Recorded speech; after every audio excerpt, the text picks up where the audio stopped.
Ah. Oh, we're back. Talking with Woody. Gee, the various clarinet moods that you have are amazing. It's really wonderful. Yes, I went from amusing to hilarious. But when you're directing a film like you've been doing lately, is it bad while you're directing a film to go see other people's movies? Bad for me. Is I it? don't see many movies as a rule because I don't see contemporary comedies as a rule. I see pictures that can't influence me very much. The last picture I saw actually was The Hellstrom Chronicle, which is a good picture. I don't know if you saw it or not. The It's a insect good picture. Yeah, and they showed two spiders making love in the picture, and the narrator said that amongst insects, the only important thing is that the female doesn't matter what she's like as long as she's of the same species.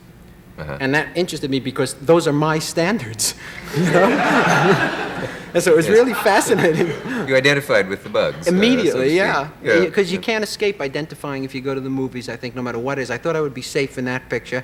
I avoid all comedies that can influence me, and as a consequence, my pictures are unlike anyone else's pictures. And I don't know if that's, some of it's good and some of it's not so good, because I wish, I'm glad they're unusual pictures. I wish I could get my feet more rooted in reality to some degree, because I think I could probably make even better films, even better. I think I could make passable films if, if I did that. Don't have to be modest. That is interesting that when you're working on something, you don't. I've heard that said in other media. Writers who are writing a novel don't dare read other novels.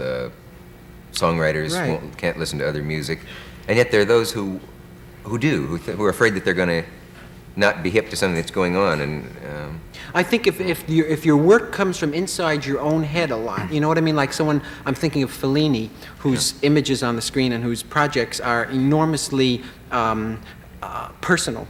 That you don't have to see anybody else or do anything else, or he could just sit in his room and never go out and make those same pictures because all those bizarre things. And the same thing with me. I could sit in my room and never go out and probably take the money and run or bananas, because there's not that much. The humor is not rooted in. It's surrealistic. Mm-hmm. But would you like to make a comedy that was completely non-surrealistic then, something like?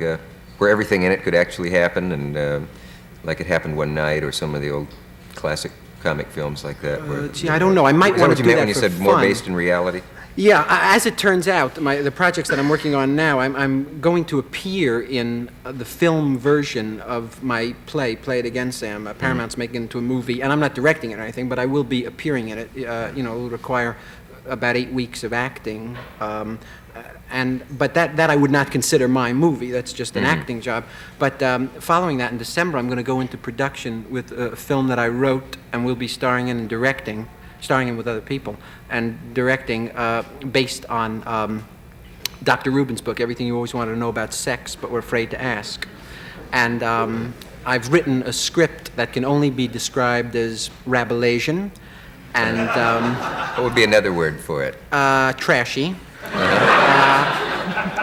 And it's an exploration of the ins and outs, every little nook and cranny of our sexual motivations and interests, and graphically illustrated. It would be sexual relations if the Marx Brothers were doing them.